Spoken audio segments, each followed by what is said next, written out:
দেউছা পাচামি প্রকল্প নিয়ে জমিদাতাদের বিক্ষোভ উত্তেজনা মোহাম্মদ বাজারে। দেউছা পাচামি খোলামুখ কয়লা খনি প্রকল্পের কাজের ধীরগতি জমি সংক্রান্ত সমস্যা নিয়ে মোহাম্মদ বাজারের সোশ্যাল মোড়ে জমিদাতাদের বিক্ষোভে উত্তপ্ত পরিস্থিতির সৃষ্টি করেছে। প্রশাসনিক বৈঠক শেষে জমিদাতারা পথ অবরোধের চেষ্টা করলে পুলিশ তাদের বুঝিয়ে শান্ত করে। জমিদাতাদের অভিযোগ, প্রকল্পের জন্য জমি দিয়ে অনেকেই চাকরি পাননি, কেউ কেউ জমি দিতে চাইলে তাদের প্রস্তাব গ্রহণ করা হয়নি। তাদের দাবি, বৈঠকে এমন অনেককে ডাকা হয়েছে যাদের জমি নেই, অথচ প্রকৃত জমিদাতাদের আমন্ত্রণ জানানোই হয়নি। এই নিয়ে জমিদাতাদের মধ্যে অসন্তোষ তীব্র হয়েছে।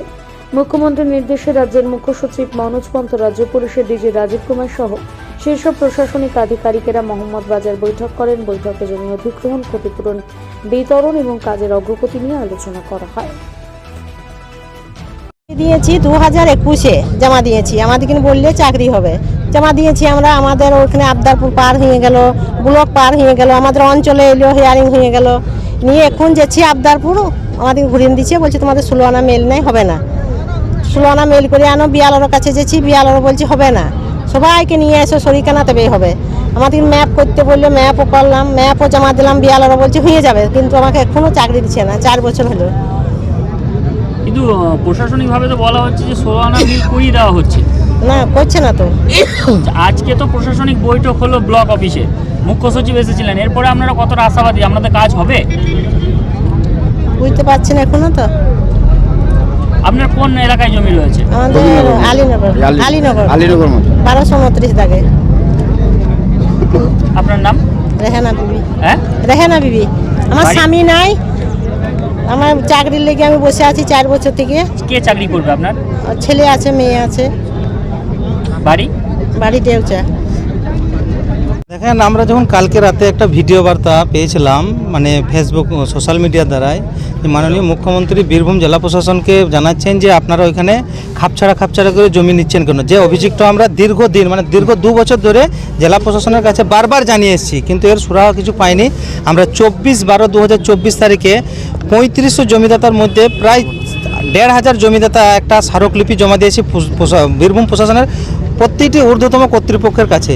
হয়তো জানি না সেই অভিযোগটাই হয়তো সিএম ম্যাডাম পেয়েছেন কিনা এবং সেই সূত্র ধরে করেছেন কিনা। আমরা আশাবাদী ছিলাম, যেহেতু আমরা প্রথম থেকেই শিল্পের পক্ষে এবং স্বেচ্ছায় জমি দেওয়ার জন্য আমরাই সর্বপ্রথম এগিয়ে গিয়েছি। এখনও পর্যন্ত আমরা সব সময় চেষ্টা করছি যে যদি কোনো অশুভ শক্তি চেষ্টা করেন যে মাননীয় মুখ্যমন্ত্রীর স্বপ্নের প্রকল্পটাকে ভাঙানোর, কিন্তু আমরা এখানে যারা জমিদাতা আছি তেনারা কিন্তু প্রাণপণ চেষ্টা করে যাচ্ছি যে মাননীয় মুখ্যমন্ত্রীর স্বপ্নের প্রকল্পকে বাস্তবায়িত করার জন্য। কিন্তু প্রশাসন যেভাবে কাজ করছে তাতে দেখা যাচ্ছে যে সরকারকে কালিমালিপ্ত করার জন্য ওনারা উঠে পড়ে লেগেছেন। এবং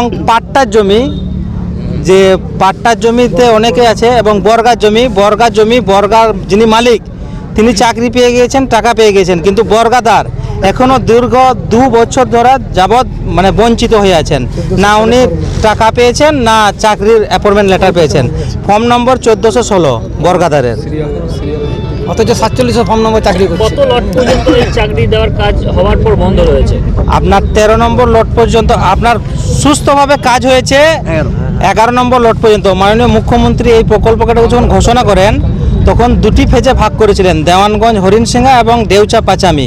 কিন্তু শিল্পের যে এরিয়াটা আছে দেওয়ানগঞ্জ হরিণসিংহা দেউচা পাচামির 1/4 কম, কিন্তু প্রথমেই কিন্তু দেওয়ানগঞ্জ হরিণসিংহাটাকে নেওয়া হয়েছে। আর যেটা দেউচা পাচামি, যেটা বৃহত্তর এলাকা, সেটাকেই কিন্তু এখন যেনারা ফর্মে আছেন, জেনারেল কাস্টে বেশি আছেন, তেনাদেরকেই বারবার কিন্তু বঞ্চিত করে রাখা হচ্ছে, এই অফিস ও অফিস করে ঘোরানো হচ্ছে। আপনাদের মূল দাবি কি রয়েছে? আমাদের মূল দাবি, আমরা চাই শিল্পের পক্ষে সবসময় আমরা আছি। মাননীয় মুখ্যমন্ত্রী যে প্যাকেজ ঘোষণা করেছেন সেই প্যাকেজ থেকে যেন আমরা কেউ বঞ্চিত না হই, দ্রুত সুরাহা এবং সিরিয়াল অনুযায়ী, যেটা যেন মাননীয় মুখ্যমন্ত্রী কালকে ভিডিও বার্তায় যে কথাটা বলেছেন যে খাপছাড়া হবে না, সিরিয়াল অনুযায়ী যেন কাজটা করেন। এই আন্দোলন কতক্ষণ চলবে আপনাদের? এই আন্দোলন এখন আমরা যতক্ষণ পর্যন্ত সদুত্তর না পাচ্ছি ততক্ষণ পর্যন্ত আমাদের আন্দোলন চলবে। আপনার নাম? আমার নাম মাহিরুল শেখ, আমি একজন দেউচা পাচামি কোল প্রজেক্টের জমিদাতা। আমার সিরিয়াল নাম্বার 4268। কম পরিমাণ। আমাদের এখানে দেউচা পাচামি কোল ব্লকে যত জমিদাতা আছেন এবং চাকরি প্রার্থী আছেন, তেনারা আজ 3 থেকে 4 বছর থেকে এই অফিস ও অফিস থেকে ঘুরে বেড়াচ্ছেন, কোনো সুরাহা পান না। তাই আমরা আন্দোলনে দীর্ঘ 1 বছর থেকে নেমে আছি। আমাদের একটা কমিটিও গঠন হয়েছে, কোল ব্লক সংগ্রাম কমিটি বলে। সেই কমিটি থেকে আমাদের চারিদিকে ডিএম থেকে এসপি থেকে বিভিন্ন দপ্তরে আমাদের স্মারকলিপি দেওয়া হয়েছে। কালকে যে ভিডিও বার্তা মুখ্যমন্ত্রী মমতা ব্যানার্জি দিয়েছেন, সেই ভিডিও বার্তার মাধ্যমে আমরা অনেকটা আশাবাদী ছিলাম যে আমাদের কাজ হয়তো কিছুটা আগালো, কিছুটা, পুরো কাজ না হলেও কিছুটা হয়তো আগালো। কিন্তু আজকে যে আমরা এই যে বৈঠকটা হলো, এই বৈঠকটা হওয়ার পর থেকে কিন্তু আমরা সকলেই নার্ভাস হয়ে গেছি। কারণ এই বৈঠকে মুখ্যমন্ত্রী মমতা বন্দ্যোপাধ্যায় বললেন যে এখানে জমিদাতাদের সঙ্গে মানে এলাকাতে বিভিন্ন লোকের সঙ্গে আলোচনা করা হবে। কিন্তু দেখা গেল এখানে আমাদের এই 2.5 থেকে 3,000 জমিদাতা, 3,500 জমিদাতা আমাদের এখানে আছে। যে স্মারকলিপি আমরা জমা দিয়েছিলাম সেখানে প্রায় 2,500 মানে জমিদাতাদের সিগনেচার আছে। সেই 2,500 থেকে 3,000 জমিদাতার মধ্যে আজকে কাউকে ডাকা হলো না। আমরা এই সদুত্তর জানতে চাই যে আজকে কাকে নিয়ে এই ভার্চুয়ালি বৈঠক করা হলো। এই যে বৈঠকটা আজকে করা হলো বিডিও অফিসে, কাদেরকে নিয়ে বৈঠক করা হলো? যদি প্রশাসনের বৈঠক করা বটে তাহলে আদার্স লোক ঢুকলো কেন? আদার্স লোক অনেক ঢুকেছে, তাদের হয়তো কোনো জমি জায়গায় নাই সেখানে। এই মানে আমাদের ওপর অনেকে দালালি করে খাচ্ছে। আমরা এই দালালি চাই না, আমরা বৈধ জমিদাতা, আমরা আমাদের চাকরি চাই। আর আমাদের জমি আমরা প্রথম থেকে আমরা শিল্পের পক্ষে আছি, শিল্পের পক্ষে সর্বপ্রথম আমরাই জমি দিয়েছি। অথচ আমাদেরকে এখনো পর্যন্ত ডাকা হয় না।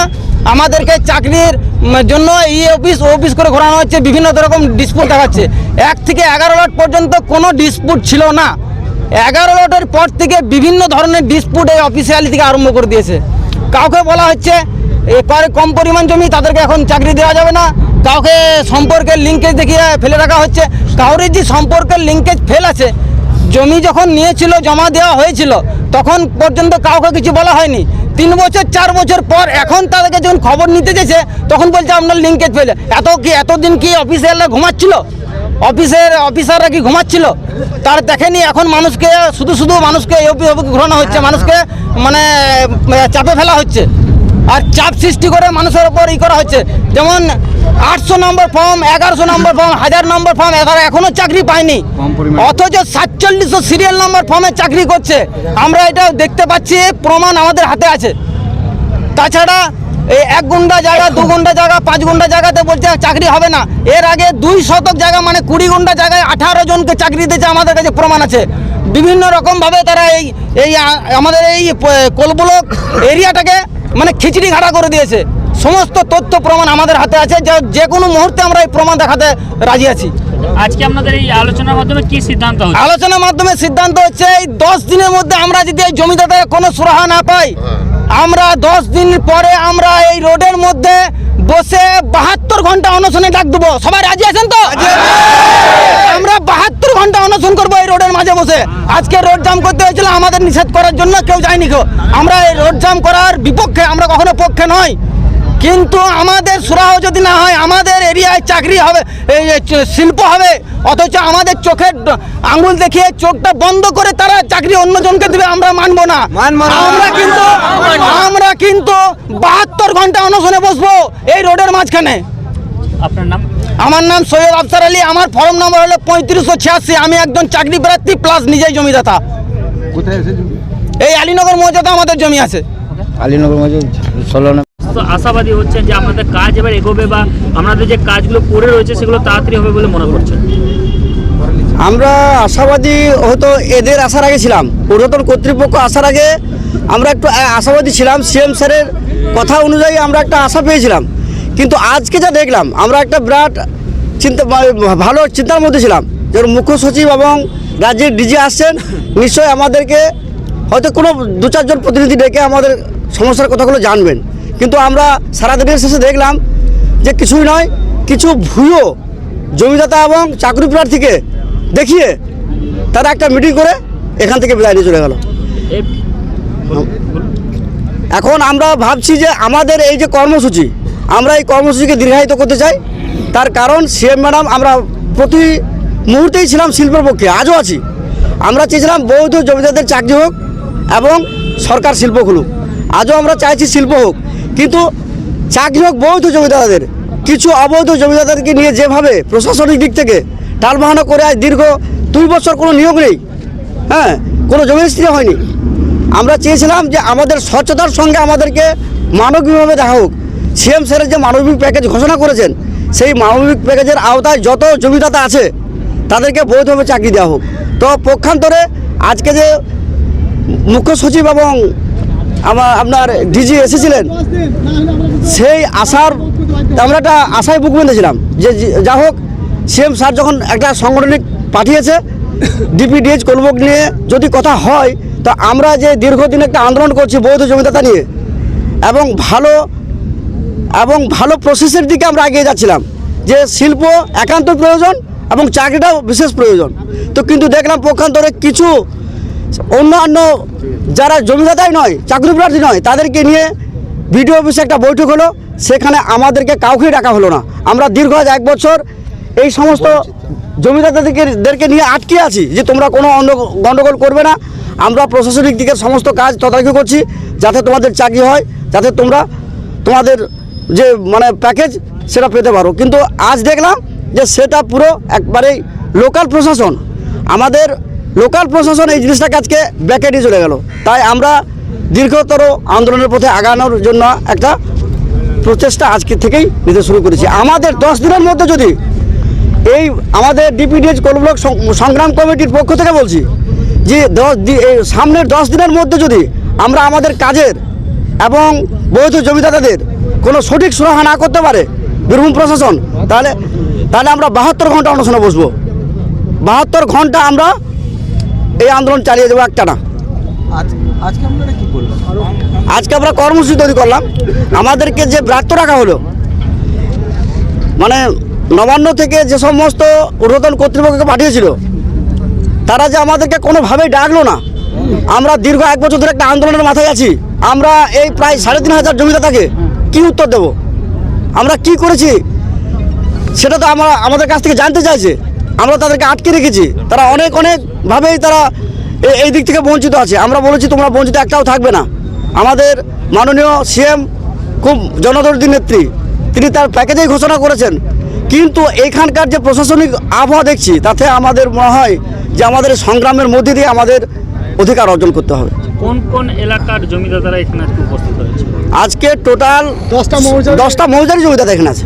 তার মধ্যে বিশেষ করে 80% জমিদাতা আজকে মৌজুদ হয়েছে, যারা বিশেষ করে কবিলনগর, আলীনগর, চাঁদা, দেওয়ানগঞ্জ, হরিণসিংহা, বাহাদুরগঞ্জ ইত্যাদি জেনারেল লোক বেশি আছে। গতকাল নবান্নের প্রশাসনিক বৈঠকে মুখ্যমন্ত্রী একটা অভিযোগ করেছেন জেলা প্রশাসনের বিরুদ্ধে যে খামখেয়ালিভাবে জমি নেওয়া হয়েছে এই গ্রাম ও গ্রাম থেকে। এই বিষয়টা নিয়ে আমরা কতটা সঠিক? এটা সঠিক, একদম সঠিক। এটা আমরা বলেছিলাম যে সিরিয়াল ভিত্তিক চাকরি না দিয়ে আপনি মৌজা ভিত্তিক চাকরি দেন, তাতে প্রত্যেকটা গ্রাম বা মৌজা আশ্বস্ত থাকবে। সিরিয়াল ভিত্তিক চাকরিটা হয়েছে কি ঘাড়ে ট্যাঙ্কে লেগে গেছে।